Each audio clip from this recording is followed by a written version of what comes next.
What's going on, everybody? My name is Nick, and I am the Drunken Lions Fan. We'll start this off with a cheers.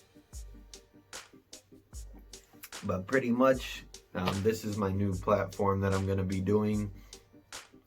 Each week after the Lions game, I'm going to be giving my honest opinion on what I thought of the game, and I drink during most games.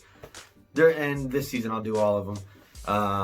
Because the Lions drive me to do that, you know. As a Lions fan, you guys might understand, and I know I'm not the only drunken Lions fan, but I decided to let my thoughts and feelings out here on this blog / podcast, whatever you want to call it, instead of, you know, yelling at my friends and family or getting in fights on Facebook with other people. I think this is just a much healthier way for me to vent, and hopefully you guys like it, and you fellow Lions fans can probably relate. So let's just get right into it. Week 1. Actually, before I go any further, this is going to be the most organized and, you know, just well thought out episode, because from here on out I'll be going live right after the game. I just decided to do this last night at work. I work nights, just because the Lions piss me off so damn much that I need an outlet to let everything out. And I would have started this prior to the season, but yeah, this is new because of yesterday, and from now on out it will be live right after the game. But yeah, week 1, let's get into it. Jesus, where do I even start, man? I got notes this time. I won't have notes from here on out. But we played the Bears and we lost. Yeah, we lost 27-23, and we shouldn't have. Let me just start with that. A bunch of bullshit happened. We were leading the whole game once again, just like last year, and we decided to blow it in the fourth quarter, which I'll get more into here going on. But yeah, let's just start. We'll start with some positives, and there's a few, not a lot, but we'll start with the positives. One being Adrian Peterson. Love the signing. Wasn't too thrilled at first because I wanted to see what Kerryon Johnson-Swift and Bo Scarborough could do together, but Bo's hurt, so, you know, get AD in there all day, and he fucking killed it. Dude came out and showed that he still got juice in the tank, and honestly, he did better than any of our other running backs. He showed he still got it, and I love the signing. I hope that more of this comes each and every week. We'll see, because he is older. But yeah, I mean, Adrian Peterson, you were a Lion who is worth a shit that week. So here we go. I'm rocking the jersey for the next player I'm going to talk about, TJ Hawkinson. I think he is going to be a great player this year, and it showed yesterday that he's definitely an asset, and he's reliable now. And, you know, he had a great catch in the end zone for a touchdown. Should have passed it to him more. That's what I think. But, yeah, we'll get into the passing shit here in a little bit. Daryl Bevel. But yeah, you know, Stafford, we'll move right on to him. Stafford's probably my favorite Lions player, so I'm a little biased towards him. But I don't think he had his best game. I don't think he had a bad game. I think he made a terrible mistake by trying to force that pass to Marvin Jones there at the end, which cost us, because they ended up taking the lead after that. So, you know, Stafford is what it is. But other than that, he did great. Not great. They weren't really letting him unleash his arm, though. I thought, yeah, I'll get more into this. I'm sorry. They should unleash Stafford, though. They say free Russell Wilson will free Matt Stafford this year. Daryl Bevel, what the hell, man? I mean, last year, before he got hurt, that's all we were doing, going deep all the time. And yesterday was just a whack version of the offense that we should have ran. But yeah, okay, on to the rookies. You know, I like Cephas, what he came out and showed. He was actually the highest targeted receiver that day, and there was a few passes his way where he didn't really try and he kind of gave up. But, you know, he's a rookie. He did good for his first game. Swift, I think, looked great, other than what we'll talk about here in a little bit. The second to last play for the Lions of the game. But yeah, Jeff Okuda obviously didn't play, and you know, we had some other upsides, but yeah, the rookies, you know, didn't do bad for their first time out, and I think we can improve on what they did from here, and I think the guys that we drafted are gonna be good. So yeah, that's always a plus. All right, so now to the negatives, the fun stuff, all that boring stuff's out of the way, and if you're still here, thank you. Let's talk about the elephant in the room that I was about to address. DeAndre Swift.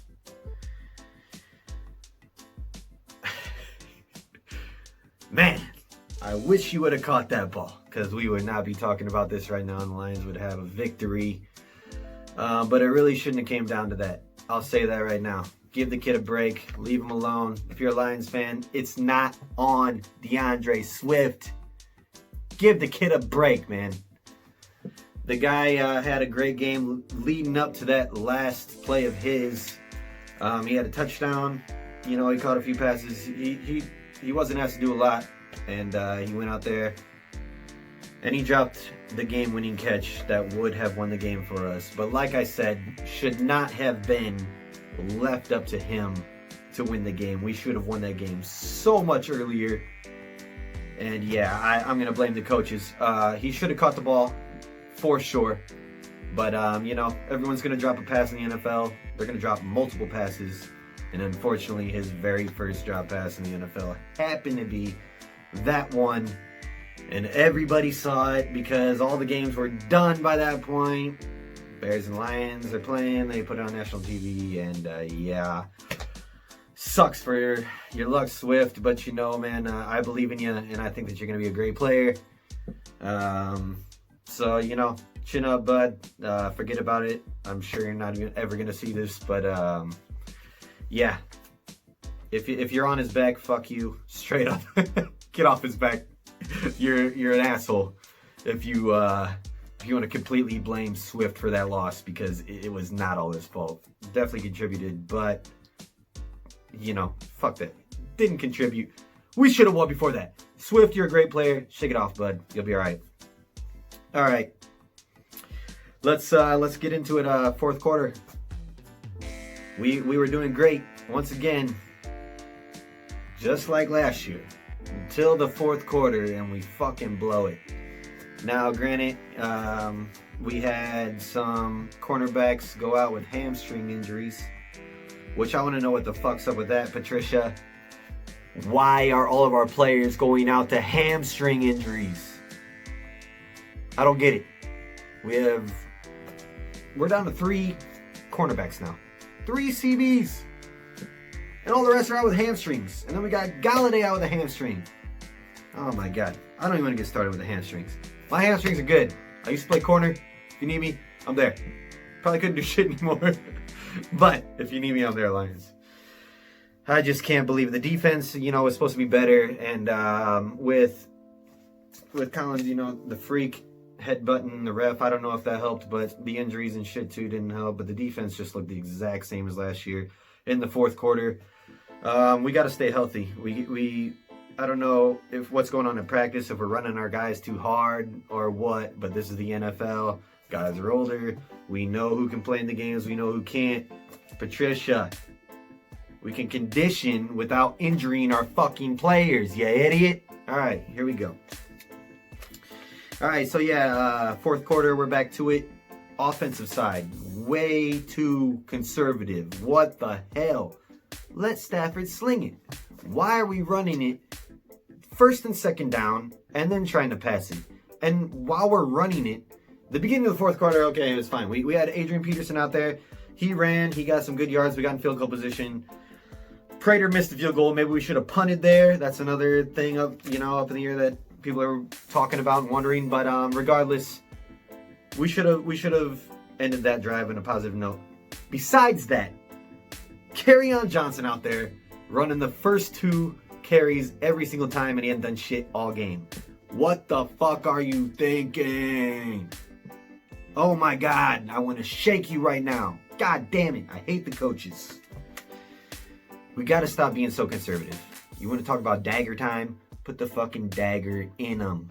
Your dagger ain't shit right now. My God, I'm getting pissed off now. Let's go down to Patricia. Fatty P, as I like to call him. Fatty P. I gotta take a drink real quick. Cheers, y'all. Fatty P. You know, they say he's good for media. And I guess good for media gets you a coaching job nowadays. And, yeah, I wasn't really buying into the crying during the national anthem bullshit. I get it. People get emotional. I respect people who love America and who have served for this country. And, yeah, I'm not going to get too much into the whole national anthem shit with everything else going on, because I think everyone has the right to express how they feel and protest in a way that they want. That's just where I stand. But Patricia crying during the national anthem,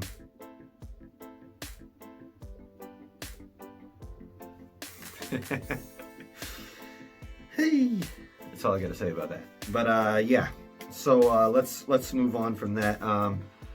I think the guy, and I think he should be gone. I'll say it right on. Fuck him. Get him out of here. This is the first game of the season. He proved that we're the same old Lions under him. And I know that it should be left up to management to make these judgment calls, as other podcasts and other people who like the Lions should say. But, you know, fire Patricia. I'm done with him. Get rid of Quinn while we're at it. And I'm not going to lie. I'll admit it, because some of you will probably be watching this who might know who I am, that I was calling for the fire of Caldwell as well. But now I'm begging you to please bring Caldwell back. My God, was I dumb at that moment. If I would have known that Patricia was going to end up being this way, you know, we never know what's going to happen. I honestly didn't want Patricia. I wanted a new coach, but shit, man. The guy is not living up to his expectations, and proving that even if you're a rocket scientist, that it takes a lot more to be a successful NFL football coach. But yeah, let's get into this guy. He was confronted after the game. You can find this on Twitter. I'll actually post it. You can go to @the Drunken Lions Fan, or @Drunken Lions Fan on Twitter, and I'll post the link. But he was confronted by a reporter, Mike, I believe is his name, and he asked him if anything in Patricia's coaching had anything to do with why they blow fourth quarter leads, because it happens a lot under his, you know, under him coaching. And Patricia, you could he fired back real quick, and you can see how red he was in the face. And he got offended and pretty much said no, he doesn't think there's a problem with his coaching in the fourth quarter, because he's made one of the best late calls in the NFL history to seal a game. And he's talking about the Super Bowl against the Seahawks, where he was the defensive coordinator for the Patriots when the Seahawks decided not to rush with Marshawn Lynch. Now, is that Matt Patricia's good call, or is that a bad call by the Seahawks? I'm going to go with a bad call by the Seahawks. So Matt Patricia, you can just shut the fuck up right now. You idiot. You're just like oh my God.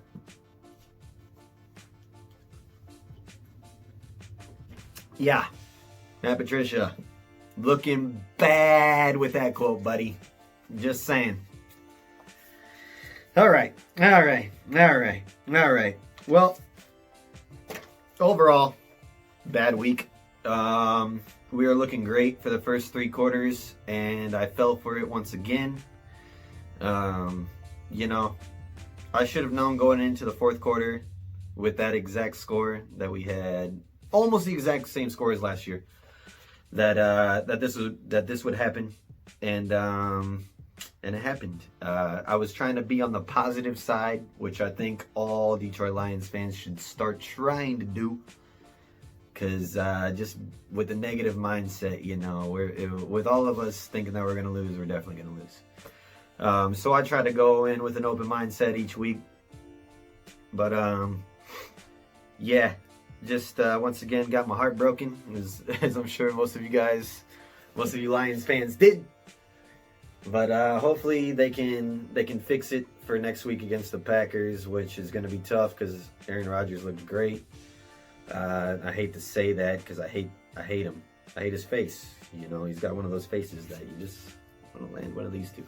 But with that being said, we're going to have to, looking at the defense, we're going to have to put up a lot of points to win that one next week. But I'll be here next week. This is the first episode of the Drunken Lions Fan blog or podcast, whatever you want to call it. This is the first episode, but I hope you guys enjoyed. They'll get better from here.